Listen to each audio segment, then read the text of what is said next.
Hello, everyone. I'm so excited for today's episode. Welcome to another episode of Awaken Woman podcast. I'm your host, Ale. And in today's episode, I'm with Marina, who is a somatic coach and specializes in supporting people through nervous system regulation and integrating trauma and emotional healing. So, as you might have heard from the introduction and what she does, we're going to talk about all things emotions, what's the definition of emotions, how we can best feel and regulate our emotions, and most importantly, which is why we embark ourselves in the inner work journeys, how we can best support ourselves to heal our emotional pain. So thank you so much for being here, Marina. And would you like to introduce yourself or maybe say something in addition to what I just covered about yourself? Oh, I was kind of smiling because I was like, depressing, emotional pain. But I just wrote an email to my email list like a little while ago. And Yeah. I talked about, the difference between depression and sadness, which is so different because I spent so many years being depressed. And depression, like even the word, it's like pushing everything down. That's like what depression is, right? Yeah. But sadness is like feeling something and allowing it to be in your body, and it passes through your body, and then you get to be happier on the other side. So I think Love I it. like to make jokes and stuff like trauma so that people know that it's not such a heavy, topic, and that we Yeah. all experience trauma in our own way, and it actually makes us richer. Yes, I totally love this way of talking about this topic. I totally agree with you. And maybe some of the people who are listening to this episode, if you are just embarking yourself in the journey of healing, personal development, inner work, sometimes when we embark ourselves, we can tend to see this as so serious, oh, trauma is so heavy. Am I gonna be able? There's something wrong with me. So we want to let you know that bring all the curiosity, bring the fun, and make it light for you. And of course, there's nothing wrong with you. So I think, yeah, this is a very good way maybe to put it um, in a simple way so that people can understand. And the other thing I wanted also to mention, and I'm sure Marina, feel free to add anything here, is that trauma is not the severity of a situation, but rather how, as kids, we perceive that situation because we didn't have the emotional maturity, the emotional tools on how to regulate intense emotions, and we tend to internalize what is happening in our external world with something is wrong with me. What do you think Yeah. about that part? Yeah. I love how you phrase things. Yeah, I love that. Yes, I would also say, I love talking about when we're kids too, because I think that's the basis for everything. And also, sometimes people tell me, well, I experienced trauma when I was older, and blah, blah. It really doesn't matter what your age is. The point is that whenever the event is happening, and it can be literally like, I don't know, slipping and falling, two people slip and fall. One person has really strong bone structure. That's one thing. And Yeah. the second thing has really strong support. So all this person's family comes and friends, and they're like, let me help you up, like, or even strangers in the moment. Everything's okay. Let me help you up. Like, are you okay? Breathe, blah, blah, blah. And there's no trauma. It's just like something that happened. And the Yes. second person maybe they're older, they break a bone, and maybe there's like no one on the street, they're by themselves, they don't have a cell phone, and they feel really lonely and scared when this happens. And all these emotions, like they're coming up, and they just get stuck inside because they go into a shock. And that's how trauma happens. There's even like a really Wow. fascinating story that Peter Levine shares, who's one of my mentors and my heroes. And he talks about, and this is a true story, these kids were like kidnapped and trapped underground. And only one Yeah. of the kids was actually digging his way out. The other kids were sitting there kind of like shocked, which both, by the way, are normal responses. We've all had both. Like there's nothing wrong, with one over the other. But the Yeah. kid that was digging didn't have any post-traumatic symptoms, like nothing. And the other kids did. And that's because, all that energy, all that survival energy that we have that's there to like help us, that comes up, that Yeah. kid was like using that energy, like digging. And the other kids, that energy just got trapped in their body and it turned into post-traumatic syndrome. Wow. I really, really love this example. And I think it's maybe a really good way to start with the next question, which is how would you apply that definition or that analogy or that real example into normal or day-to-day life when we are experiencing a trigger, or when we experience an intense situation. So is the response then better for our nervous system when we are reacting in a way or responding in a way that we are letting our emotions be released or expressed, of course, in healthy ways, not against people, because we tend to also get the fight or flight response, that we freeze and we don't do anything. So is it better when we act and respond to the situation? What do you think about that? Triggers are one of my favorite topics. I actually have an entire online course on triggers, an older course, but it's really, really good. And basically, how I see it is, first of all, you bring your body into being safe, and there's different ways to do that. So you don't want to. It's kind of impossible when you think about like an extreme situation happening. You're not going to sit there and cry. Like if a bear is coming to kill you, you're not going to sit there and cry, right? You're going to fight or Yes. run away. Try to do So, something about it. Yeah. yeah, exactly, which is brilliant and it's great. And that's how our nervous system works. We get activated. Great, right? We need that. So then we get activated, and in our body, when we're triggered, let's say there's no threat, but inside it feels Exactly. like there is a threat. Yeah. This is what happens when you're arguing with your partner, when your kids are pissing you off, when Yeah. your boss like emails you something really, really scary for you. All of that is like, I'm threatened, I'm not safe. That's what your body's saying. So then we need to first of all come back to safety, because Yeah. if we try to feel our emotion and we're already not safe, it's going to be really hard, and it might even be re-traumatizing. So we want to come back to feeling safe, and there's many different techniques that I teach and I use with clients, from somatics of Somatic. how to, Yeah. yeah, how to bring your body into feeling like there is no threat. Because in that moment, if I tell you, Ale, everything's fine, you're safe. You're, Yeah. you're okay, I believe you in my head, but my Exactly. body doesn't believe you. So that's the first step. You come back to that safety. And then Yes. once you feel safe, it's not you think you're safe, it's not you know you're safe, it's you feel safe, Correct. then you can access those emotions like you said, and Yeah. not to take it out on the other person, but maybe you might cry, maybe you might beat some pillows because you're pissed. Exactly. But you're not going to beat the person. You're going to scream and yell at the pillows. And then the last step is you're going to talk to the person in a calm way after you expressed all these emotions on your own or with a friend or whatever, just not directed at someone. Yeah. And I think this is beautiful, and so important for us to know that part of the personal development journey, when you start working on yourself and looking within at your patterns, is very important to.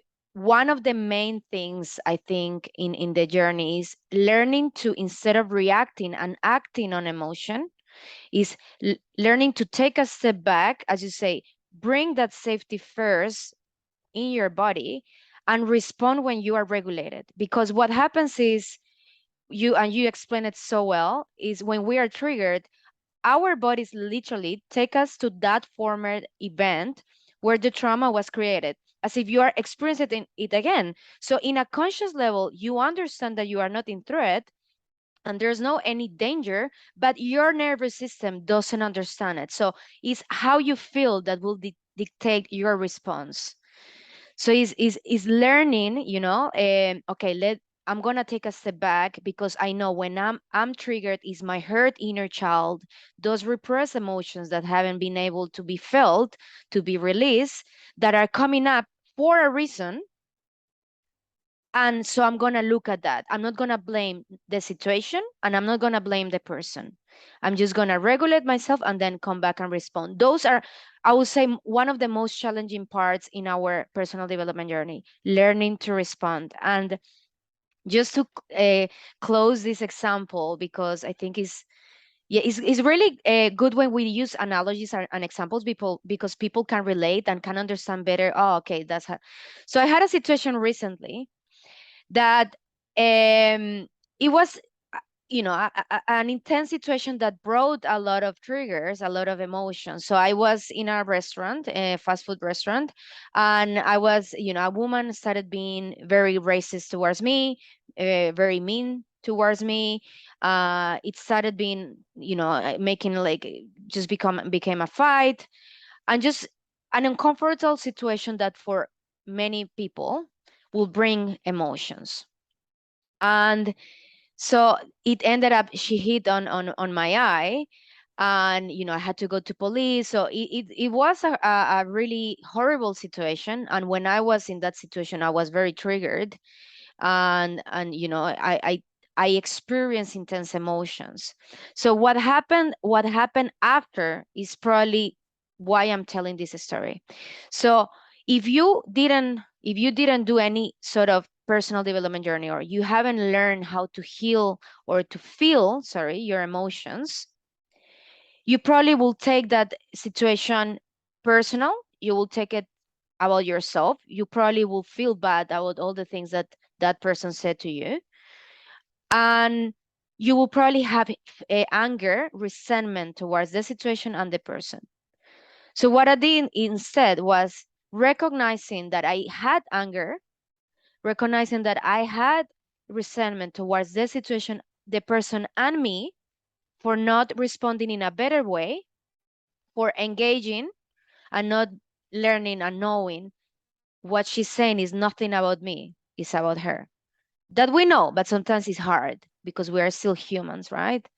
So I first recognized that, and I released the anger by what you mentioned, punching pillows. I knew I had anger, so I just said everything I needed to say, not to the person, in a safe space in my home by myself, releasing the emotion. And then a few days later, when I didn't feel much that anger, I changed the situation to feel the emotions, to go back to the situation, reenacted the situation, and change the situation. As instead of having the fight, we will give love to each other. We will be compassionate to each other. And since then, I felt so in peace. And I even think that's why I needed to go through that situation, because in some reason, in some way, I had to heal part of those emotions. Maybe in some way helping her from the distance in my exercise, to heal that on her. So I don't feel anything. And people ask me, "Oh, are you okay? You don't have any trauma?" Like, no, because we process it. So I think it's in the processing. What That's what are you? beautiful. So sorry that happened, first of all. And yeah, that's really beautiful. And it's exactly what you're saying is like, I had, I think about also like something I had with a mentor of mine that was traumatic. And that, like, literally that day, I had my somatic experiencing session with my therapist, and I was like, "Oh fuck, she's gonna make me feel this stuff that I don't want to feel right now." Yeah, yeah, yeah. And it was amazing because like the difference is like insane. Like the next day, I mean, it still stayed with me and I still thought about it, and it was upsetting, but the difference is so big. Like I didn't feel traumatized. I felt like, oh, I processed this, and it went through my body and I feel safe about it. Like I'll still think about it, but it doesn't consume my day and my life, to that degree that it could have. So it's really amazing how resilient we can be when we have those tools around emotions. Yeah, I totally agree, and I think, well, I've talked about this in previous podcasts and also in my account on my post, and I think you also talk a lot about this. The pain and the suffering is more in resisting what has happened and the emotions that this situation has brought up. So the more we resist, the more we don't want to see, oh, I'm feeling angry, I'm feeling sad, I'm feeling depressed, I'm feeling, resented. The more we repress and don't want to look at those emotions, that's when we experience the most suffering. So it's like a paradox. So when we Totally. actually give us bring space and bring presence to those emotions, sometimes depending on the intensity, it's not gonna go away straight away, but the intensity will definitely slow down. So it's the emotion asking ourselves to be acknowledged. Yeah. And another interesting piece of this, which I totally agree with you, if you avoid it or if you repress it or if you also, the toxic positivity where you're like, oh, I'm happy. Think good thoughts, think Yeah. positive, all of that. Um, it's it's really I'm like kind of diving into another layer of this with my coach right now around if we have this kind of pattern or behavior that we keep doing and we keep doing and we try to feel the emotions around it and we try to see the trauma and all these things and we're still kind of stuck in that. This has come up in two sessions for me with two different people that are my coaches, Yeah. is what do you love about it? And actually, like for me, it's chaos and like being productive and that like that energy that I'm always fighting because I'm like, I want to be the type of person who rests, all who rests a lot and blah blah blah. And Yeah. my human design is projector, so I should just rest all day every day. And I just don't like it. I don't like to rest. I don't like to like lay down and do nothing. And so, one of my healers was like, I want you to actually like sit down and write a list of what you love about chaos. And for real, not like, Yes. oh, this is what I love and I want to get rid of it, but like, what do you love? What brings you joy? Why do you love it so much? And I think that's Yeah. a really interesting way to look at things. And this is so interesting because I was thinking, I don't know if yesterday, a few days ago, that I found it so hard to rest, be comfortable with not doing anything, be comfortable with being bored, which is Mhm. something that we need to experience in our lives. Get comfortable with being bored. And I started going deeper and deeper and deeper. And what I started to identify is it because I grew up in an unpredictable family where conflict was constantly present, where emotions were constantly triggered, where there was gaslighting, where there was not acknowledgement of triggers, acknowledgement of how we each other felt. So then my nervous system got used to being in this high alert all the time, in the doing, acting, what's next. And whenever we are resting, whenever we are slowed down and being bored, we need to face those feelings. We need to face that unbalanced nervous system. So I'm actually, I was actually even thinking, do people who grow up in more stable, emotionally stable families with more emotional support and regulation, are they more comfortable with calmness and rest and being bored? Is it something I'm that has to sure. do with, yeah? Yeah, What do I'm you think sure about it? that. Do you resonate that? Like, do you think it's something? Yeah. Yeah, I think it's, complex like anything, at least for me. That's definitely a part of it. Everybody was anxious. Everybody was like, oh, go, go, go, go, go. And everybody was in survival mode and everything Yes. was chaotic. So I'm really like, my nervous system is like, this is normal, this is safe. Like, this is the baseline. Exactly. And That's what we are then familiar with. also, yeah, exactly. Because your brain and your body is like, this is safe. This is what I know. The other side of it, I don't know. Um, and and also I think it's My grandmother was like always so productive and always giving with her productivity to me and my mother and like my whole family. And it's almost like I get very curious about, generational healing as well. And I do a lot of Yes. that work with my clients. Amazing. And I'm connected to my grandma through that because it's like if I stop being productive, then I'm not connected to my grandma. And I love my grandma. So there's also that. But then, my approach was like, okay, what am I avoiding, or what are the emotions? And I've done so much of that work that now it's like I love being productive also. Like there's kind of two sides to it. There's a book Yeah. that I haven't read, but like everyone always tells me to read, which is called Existential Kink. Have you heard of it? Oh, no, I haven't heard. No, I'll put Yeah. it in my So list. I don't I think it's like it is about sex at least a little, but it's mainly about how we also love painful things. Like we actually get like joy and enjoyment, Yes. pleasure from them. And Yes. so like, my the theory is that if you embrace like why you're keeping this pattern in your life, because you're obviously getting something from it. Not Yeah. only that it's familiar, but you're also getting something like you're getting some kind of a high, like it's enjoyable and pleasurable to you. If you really allow that, because we fear that, like, oh, I Yes. don't want to look at that. Like, I'm enjoying that. That's like embarrassing. It's awkward. I don't want to look there. No. So if I embrace that and I'm like, yes, I enjoy it. And like my coach and I were cracking up last week because she was like, you love being productive, don't you? You're so productive. You're better than everyone when you're productive. And I was like, I know. And we were just like cracking up about it. And Yeah. so I feel like once you really embrace that, then you're more able to rest. Like because you just bring down those defenses and that kind of resistance. Oh, And okay. So, so that can open.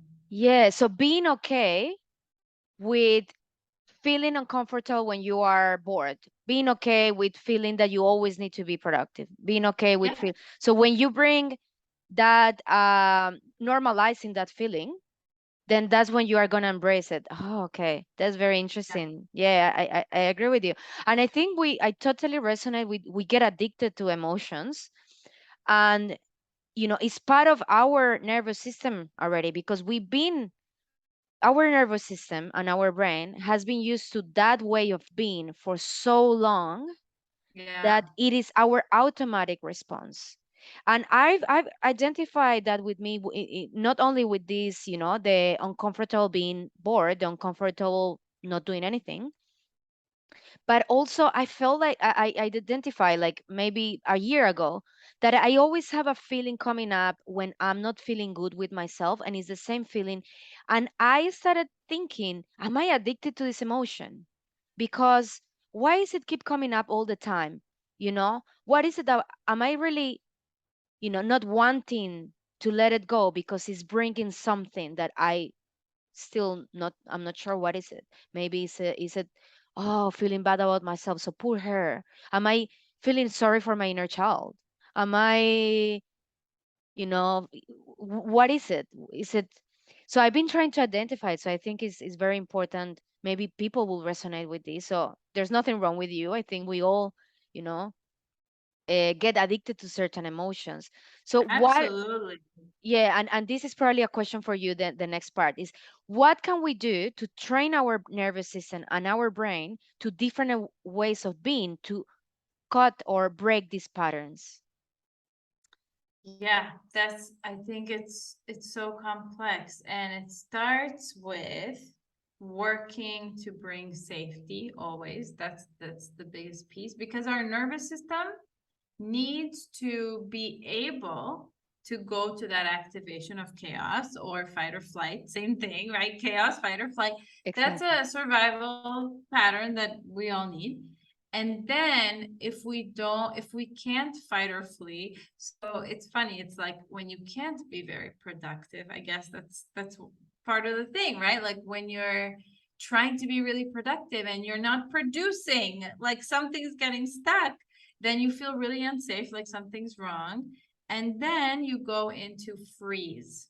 which is also called, and this is in the nervous system physiologically, not, you're not doing it consciously, obviously. And this is called preparation for death, because when we're in freeze, collapse, we're numb, we don't feel anything, then if we get killed, we're not going to feel it as much. So that's the idea. And so if you push yourself, say you say, okay, I want to learn to be okay with being bored, and you push yourself to be bored for an hour or something, that can put you into freeze because it's going to feel so overwhelming. So whenever I teach my clients, I always say we do baby steps, whatever thing that there's the outer and the inner always at the same time. So Yeah. we do the inner work in feeling it and regulating, meaning coming back to safety with different techniques. As it can be as simple as, for me, I love being in water, like putting my body in water, in a pool, in a bathtub. It can be feeling your feet on the ground, and there's many, Yeah. many, many different ones depending on your level of trauma and where your nervous system is at.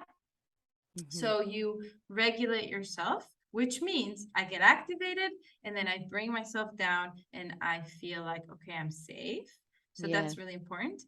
That's internal. And the external, like say our goal is to be okay with being bored, which by the way, that's what I've been doing lately. I started eating outside with nothing, like no TV, no, we don't have a TV really, but like no computer, no phone, like just me and the food and outside, be bored.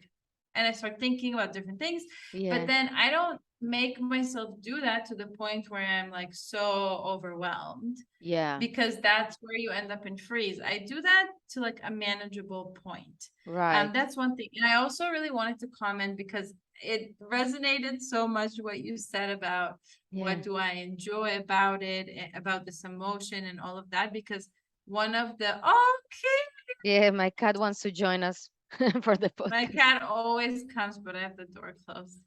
Um, One of the biggest, I think this was like the biggest turning point in my whole journey. It's kind of how I started is I realized that I was in victim mode so badly. Like I just always saw myself that way, Yeah. behaved that way.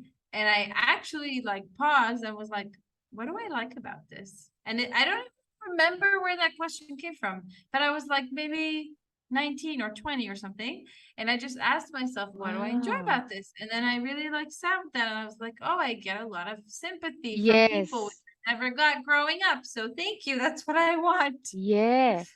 I resonate with that a lot. And actually, it's funny because just when you mention about the victim part that I was also mentioning in the example I gave, and maybe because I'm receiving sympathy, uh, it's funny because I'm very triggered when people are in victim mode. In my normal life, I'm a person who I'm usually never in my victim mode. I'm usually always seeing for the solution, always looking, okay, what can I do next? I don't really get stuck much in the situation. I try to, okay, this happened. I have no control whatsoever about the situation or the person. What can I do? Of course, this is something with I go to that point after personal, inner work and personal development work. But then is it maybe that I'm triggered when people are in victim mode or see themselves as victims because somehow when I'm in those moments where I'm feeling bad, which is this emotion that keeps coming up, I'm also being a victim. So it's actually a Yeah. projection of me being a victim and not really wanting to recognize it. I really just had this thought now. So, oh my God, this is interesting. I will dive deeper into it, but thank you so much. I think it's, yeah, Yeah, and not embracing. I think that in our culture, we want to be very extreme. Like we want to say, I'm now personally developed, so I'm never a victim, right? I'm never in that mode. And yeah, it's kind of like rejecting that part of you because it's still there. Like you yeah. still have that part inside of yourself, even if it doesn't come out a lot, right? It still exists. And maybe you have some Excellent. judgment Yeah, around it. So that's that's where I know I get triggered by others' behavior that doesn't even sometimes affect me, but I just see them doing it and I'm like, ugh, you know, like almost disgust sometimes or something because I don't want to embrace that part in myself.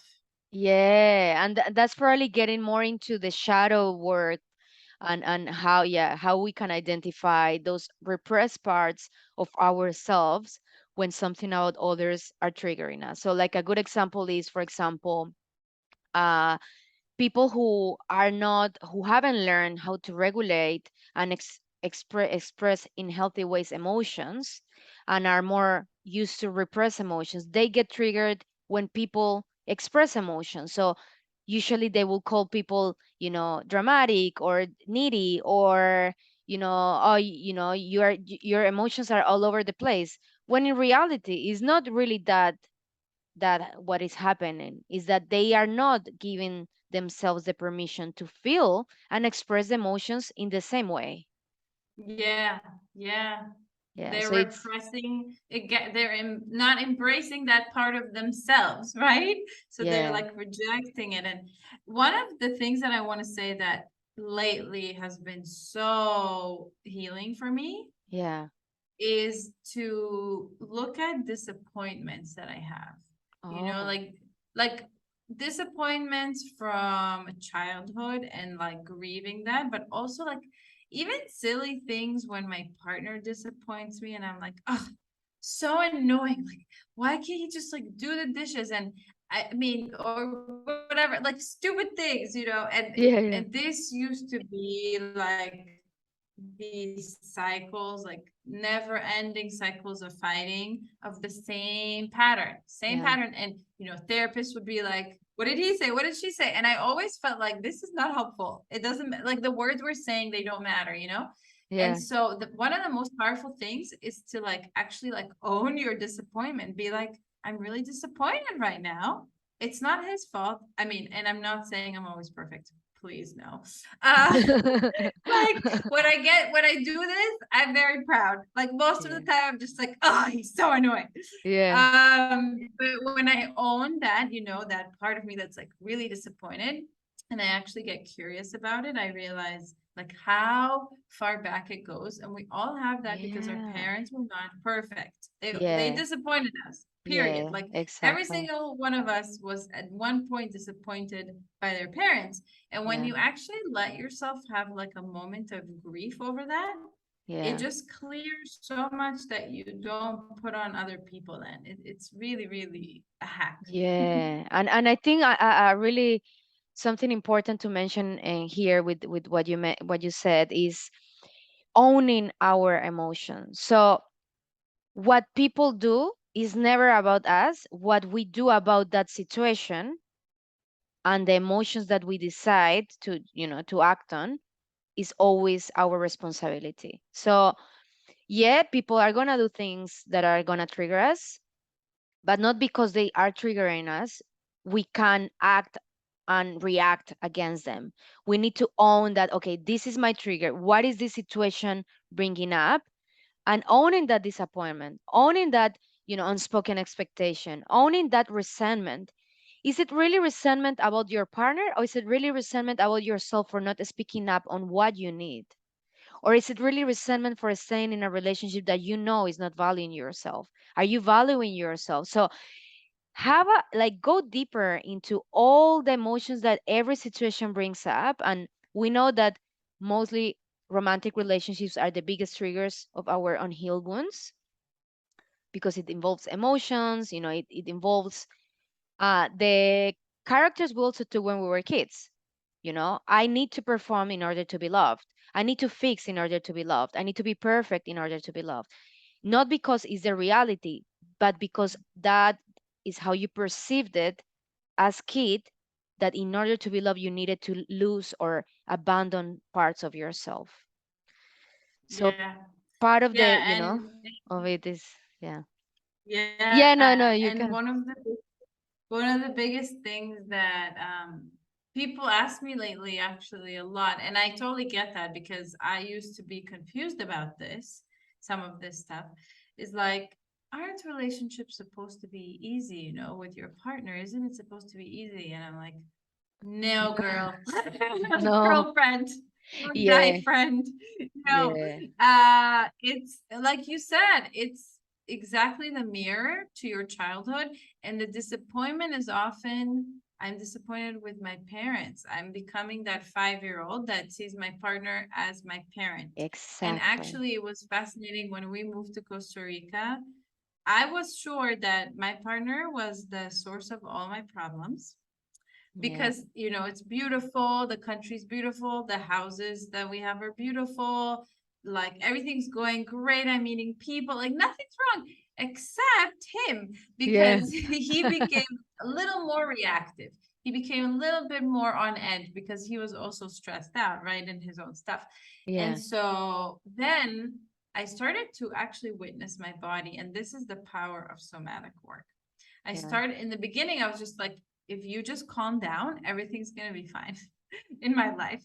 But then I realized, wow, every time that he's like slightly reactive, and it's not even anything big, he'd just be like, I'm working, you're bothering me, but like he's usually Yeah. so chill. And so Yeah. this was like different. I would shut down for hours. Like my body Yeah. was like in freeze mode for hours. So Yeah. then that really gave me the clue, because if I was only going by my thoughts and things like that, I would never understand what I understood. It really revealed so much in my childhood that was not healed. And so I did a lot of work around that and really raged and grieved. And instead of putting it on him, like every time that would happen, I would put it on caregivers, Yeah. from my Yeah. childhood, because that's the actual source. And it was Exactly. so, so, so helpful. Yeah. Just really life changing. And again, it's not always easy. And sometimes we don't even know, we don't see the connection also. Yeah. And I also want to say, it doesn't mean that you can't be like, you need to chill, dude. Like at the same Yeah. time, like Yeah, you can, exactly. right? You Make can them do all that accountable for you their want. part as well. Yeah. Helping them make like see their part on it. Yeah.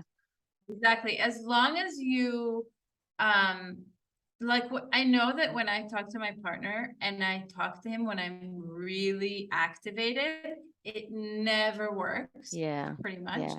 Yeah. So I'll be like, I can't talk to you right now. I'm like so activated right now. And Yeah. I'll go and just do my thing, scream, yeah, whatever I need. Yeah. And then when I tell him, hey, you were like really, like you raised your voice. It wasn't nice. I did not like it. Can Yeah. you look into that? But like Yes.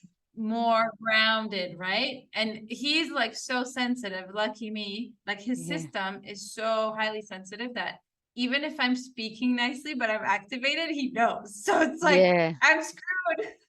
Yeah, Because and I I mean, resonate with that. Yeah, because I think I'm also I also tend to be more sensitive on the tone of the voice. So whenever there's exactly.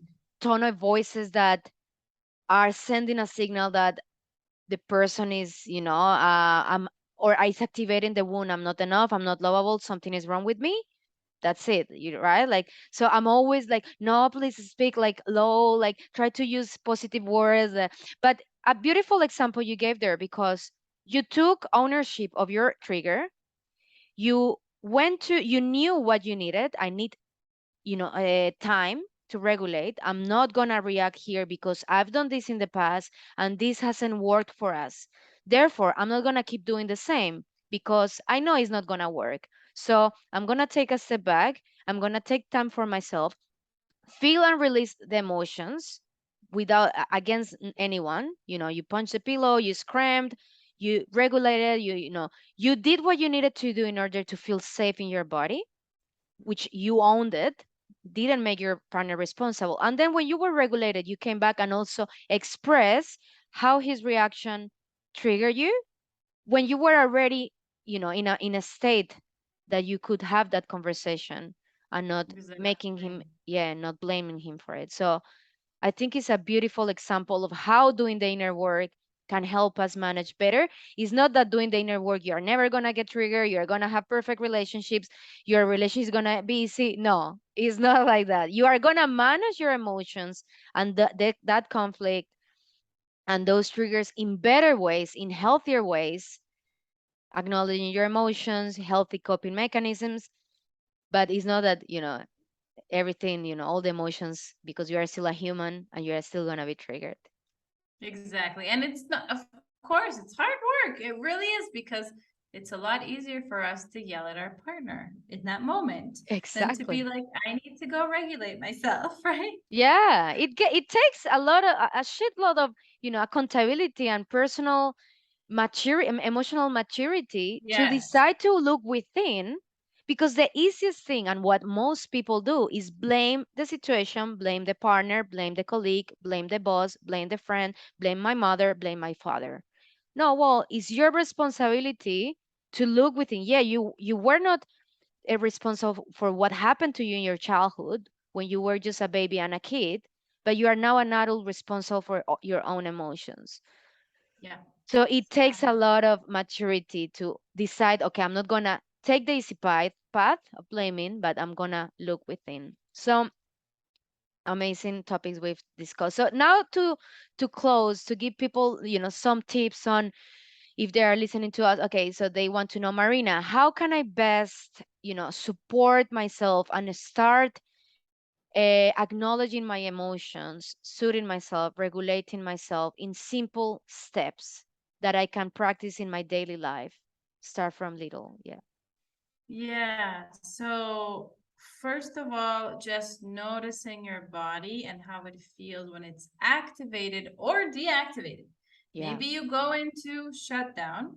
Maybe you go into fight or flight. You're raging, you're angry, or maybe you're super hopeless and helpless. So, start to notice those patterns. It's really powerful. Yeah. And start to just ask yourself, what do I need in these moments? When I feel shut down. How do I come out of it? What do I need? For me, sometimes when I'm shut down, it's so helpful to even talk with a friend and like remove myself from the situation, go to a coffee shop, talk to people, Yeah. put a distance between you and that emotion or what's happening. Put a little distance between it so that you can come back to see I am the adult. I am actually in charge here. I am not that 5-year-old child that I'm merging with right now.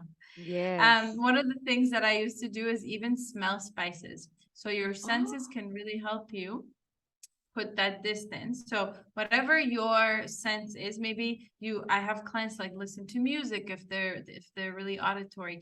So whatever sense is really strong for you, like zone out on that. This is if you tend to be more fight or flight, more yeah. rage, more Reactive. merging Yeah. with your emotions. That helps. If you tend to, and I do both, by the way. So for every situation, I have my thing. If I Yeah. tend to shut down, maybe it's moving or walking around or even just recognizing like I'm really shut down right now, I'm dissociated. Just to recognize that is really really huge, and starting to do little movements, do a little movement practice, stretch out, do some yoga, like start to move your body. I'm sharing simple things, but in truth, there's like so many techniques that I teach and other people teach to come back to safety. Essentially, that's the idea. Come back to being present and safe in your body. And by the way, this all requires that you close your head. Like close your mind, because your mind is gonna be like, what's happening? What did he say? What did I say? Did I say Yes. the right thing? Did I say the wrong thing? What should I have said? Blah blah blah. All of this Yeah. is so unhelpful. Like that's the most important thing I want to say, because your prefrontal cortex, where your logical mind is, shuts down in these moments when you feel unsafe. So it's not helpful to think about it Exactly. at all. You Yeah. reflect later, and Yeah. then the second step is, once you do come back to your body and you feel regulated, is to get curious. What do I feel? Do I feel sad? Do I feel mad? Do I Name the feel? And it's emotion. important to label it because it's going to give you information Yeah. of what you need. Because your emotion says, if I'm sad, oh, maybe I need a hug. Maybe I feel lonely. That's giving you information. So just start to get curious about what you are feeling. What is the emotion in your body? Those are just, a place to start, I would say. Yeah, I love it. And I think, yeah, very, very important to remember that the healing happens in the body. So you can rationalize, understand everything about triggers, your emotions, your childhood, where it comes from. But if you are not applying somatic work, which is feeling, staying in your body, feeling your body, and as you mentioned, this doesn't always mean be in your body as soon as you are triggered. No, if it's too intense and you need to take a break, that's totally fine. Take a break, do the steps that you mentioned. You can, smell, sense it, like use your senses or smell like something that will take your mind out of it. Go for a walk, listen to music, dance, do yoga. I use a lot of yoga and walking. I tend to shut down and really feel hurt. Like it's crazy because I really feel hurt, and my first response will always be, I need to cut this person out of my life. Like, and I really Mm. feel resented. So I feel like what has helped me is recognizing the emotion, feeling safe in my body, recognizing is my emotion, my trigger, something from the past. And journaling can be also a really good way of really trying to understand and get yourself out of your mind, because we tend to be overthinking in that situation. So bring yourself back to your body, take everything out, and then when you are feeling better, come back to that, uh, being present with your feeling it, understanding. And you sometimes are not always going to understand where is it coming from, and that's okay. As long as you're bringing presence and feeling the feeling, it usually always brings information with it. When you sit with Totally. your body and you ask the question, what is it about this feeling that I need to learn? What is it about this? And wait for the answers to come through your body. It will always have all the information. So we can, yeah, I think, thank you so much for all the tips, for all the personal examples. I think we all love personal examples so we can relate and know that, we all are in the journey, we are all the same, we are all humans. And yeah, I hope we are encouraging everyone listening to this episode to really embark yourself on the healing journey, inner work, because it just really improves so many aspects of your life. And the most important one is the one with yourself, the relationship with yourself. So I would love to know what are your courses, how can people contact you, and anything exciting that you are planning to do soon, so people can get a little bit of a Yeah. sense of your work. Yeah. So Instagram, you can put the link. It's at marina.y.t. Yeah. That's why I share everything, upcoming courses, retreats, maybe, Amazing. um, Yes. and one-on-one coaching, group coaching, like all the things. But right now, I have a course that I'm super excited about. It's called The Blooming Butterfly, and it's all about like really everything we talked about, but it's in the context of change and transition. So if you're going through, because I came to Costa Rica and moved, it was really triggering, as I talked about. So I was like, one day I need to put all this, for a purpose, everything that Yes. I've gone through, and still continue to go through, but in a little bit better ways. I put it into a course that walks you through the practices that you need to feel safe, the practices to feel your emotions, like all of those pieces. So I'm really proud of that course, and it's in my bio on Instagram. Amazing. I think we will need to do another episode together to talk a little bit deeper on your journey, and I you would did love it. mention to me in the past that you are now in Costa Rica, so I would love to know how that is going. I'm practicing Spanish with you. So if we have any Spanish speakers in the audience, please reach out to Marina and help her practice her Spanish because she wants to Yes. improve. And I know you know this, but I've been following you for so long, and I love your work. You are such an inspiration. And sí, Gracias. de nada. You're such an inspiration, and yeah, like a motivation for us to really lean in into our emotions, and get a little bit more curious, and bring acceptance, compassion, and love to that hurt inner child, accepting what we went through, and now taking the accountability to change our history, that we don't need to keep living in the same way that we keep living with these painful emotions in our body. So thank you again so much for your time. And I will Thank you. leave. I love talking to you and your Thank you. examples, and yeah, I Thank loved it. you. Thank you so much. I will leave all the details about your account and how people can reach out to you. And yeah, I'm hoping we will chat again very soon, Marina. For sure, we will, for sure. Thank you, Ale, Thank so much. you. Then it's a pleasure having you here. All right. I will see you all soon in another Awakened Woman episode.